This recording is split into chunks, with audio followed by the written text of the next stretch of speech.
영적인 공동체.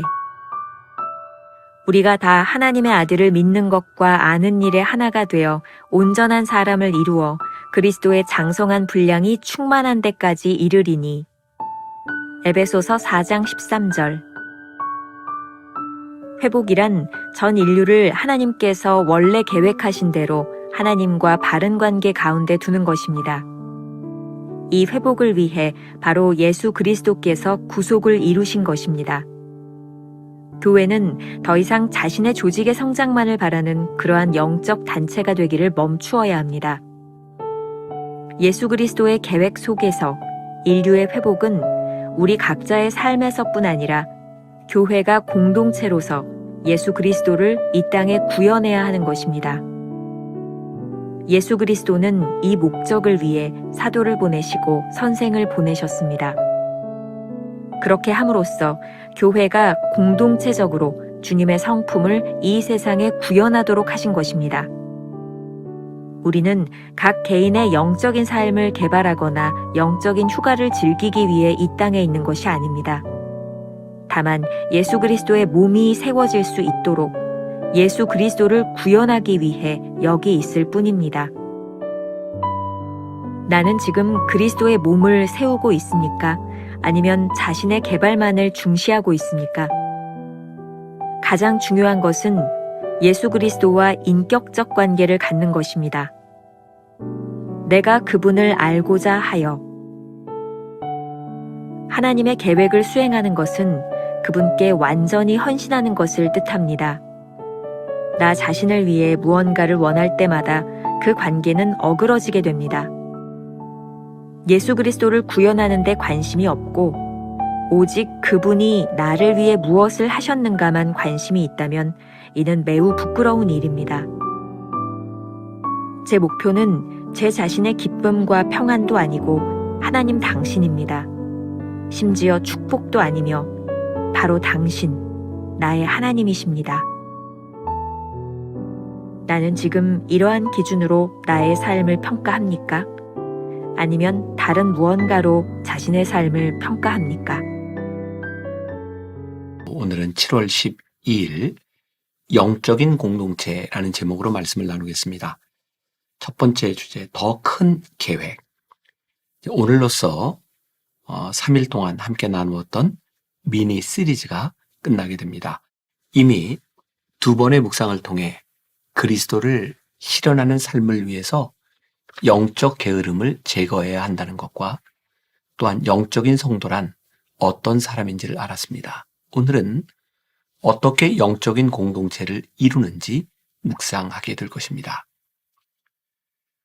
영적 공동체가 무엇인지를 이해하기 위해서는 회복의 의미를 정확히 알아야 합니다. 챔버스의 글입니다. 회복이란 전 인류를 하나님께서 원래 계획하신 대로 하나님과 바른 관계 가운데 두는 것입니다.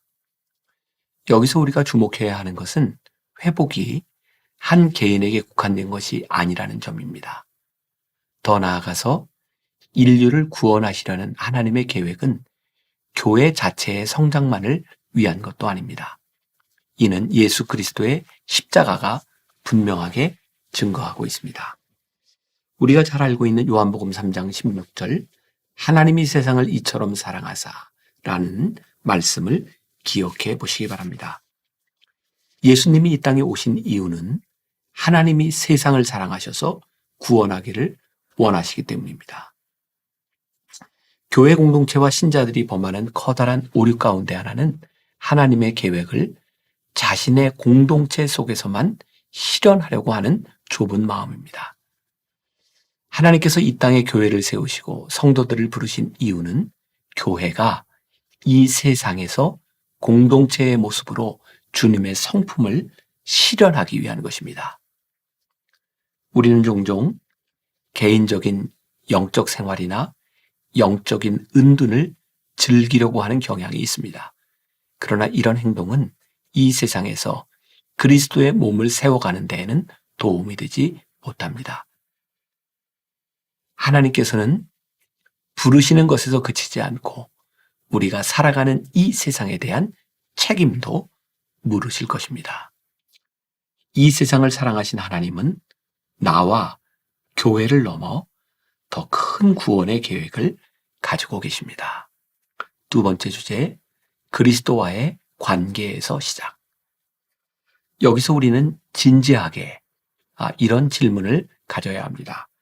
챔버스의 글입니다. 나는 지금 그리스도의 몸을 세우고 있습니까? 아니면 자신의 개발만을 중시하고 있습니까? 하나님의 구원 계획, 즉 세상에 그리스도의 몸을 세우는 것은 예수 그리스도와의 참된 인격적 관계에서 시작합니다. 빌립보서 3장 10절 말씀. 내가 그리스도와 그 부활의 권능과 그 고난의 참여함을 알고자 하여 그 죽으심을 본받아. 여기 빌립보서 3장 10절에 알고자 하여 라는 구절이 있습니다. 하나님의 계획을 성취하기 위해서는 전적으로 그분께 나를 내어드려야 합니다. 나를 내어드릴 때 그분과 온전히 하나 되는 계획 속으로 들어가게 됩니다. 챔버스가 끊임없이 강조하는 것이 있습니다. 하나님께서 우리를 부르시고 사용하시는 것은 단순히 나 한 사람의 구원을 위해서가 아니라는 것이죠. 우리를 통해 하나님의 구원 계획을 이루기 위해서 부르셨습니다. 하나님과 진정한 인격적 관계에 들어가면 자연스럽게 그분의 뜻이 무엇인지 알고 순종하게 됩니다. 개인의 영적 성취나 성장을 위한 삶은 자신의 영광을 드러내지만 하나님의 영광을 드러내거나 하나님의 뜻을 이룰 수는 없습니다. 우리가 꼭 기억해야 할 것이 있습니다. 나 자신을 위해 뭔가를 원할 때마다 그 관계는 어그러지게 됩니다. 예수 그리스도를 구현하는 데 관심이 없고 오직 그분이 나를 위해 무엇을 하셨는가만 관심이 있다면 이는 매우 부끄러운 일입니다. 오스왈드 챔버스의 기독교의 진리라는 책에서도 이 부분을 분명하게 말하고 있습니다. 자기가 하고 싶은 일만 하는 사람은 하나님을 위해 아무것도 하지 못합니다. 간혹 기분에 따라 무언가를 하기 원하지만 결국 그 일도 자기 자신을 위할 뿐입니다. 그러나 하나님과 바른 관계에 있는 사람은 기분이 좋든 말든 항상 하나님의 나라와 복음을 위해 최선을 다합니다. 영적인 공동체는 올바른 목적의식에서 출발합니다. 받아들이기 힘들지만 우리의 목표는 기쁨과 평안이 아니라 하나님이 되어야 합니다. 기쁨과 평안은 우리의 목표가 아니라 하나님과의 관계에서 부수적으로 얻어지는 축복입니다. 이런 맥락에서 챔버스는 중세 수도원주의를 그렇게 좋게 평가하지 않았던 것 같습니다.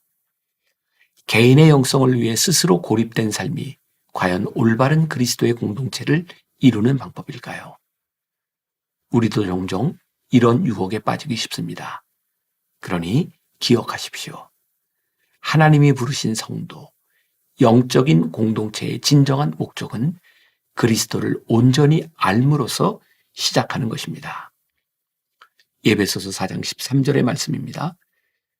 우리가 다 하나님의 아들을 믿는 것과 아는 일에 하나가 되어 온전한 사람을 이루어 그리스도의 장성한 분량이 충만한 데까지 이르리니. 우리가 진정으로 하나님을 알 때 지금 우리가 딛고 있는 세상 한가운데서 그리스도의 몸을 세우는 온전함을 추구할 것입니다. 바로 그 자리에서부터 그리스도의 장성한 분량에 충만한 데까지 이를 것입니다. 다니엘 김 선교사가 쓴 가야 하는 길의 한 대목을 우리 삶에 적용하면 좋겠습니다. 하나님 나라의 그림은 절대로 추상적이거나 막연하거나 비현실적이지 않다. 어떤 이들은 하나님께 비전과 응답과 인도하심을 받았다고 간증한다. 그러나 그 내용을 조금 살펴보면 그것은 주님에게서 온 것이 아님을 알 수 있다. 주님은 나 있는 곳을 기준으로 하나님 나라를 세워가신다. 자기 가정도 돌보지 못하는 자가 어찌 바른 사역을 할 수 있겠는가?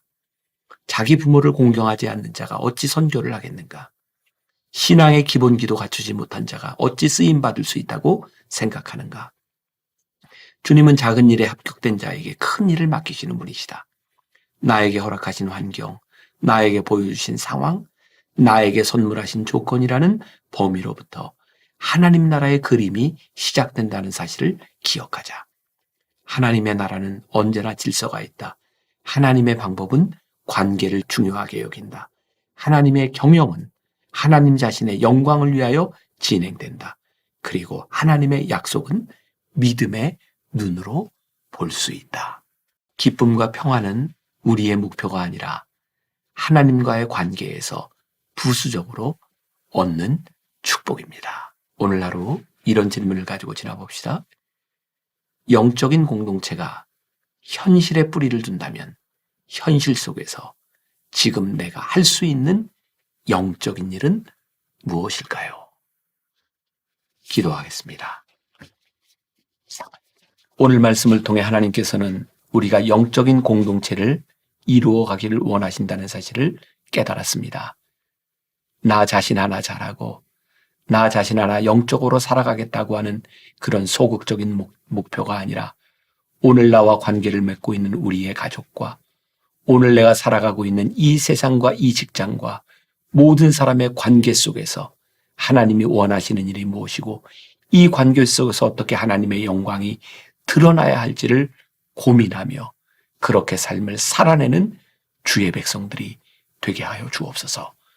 예수님의 이름으로 기도했습니다.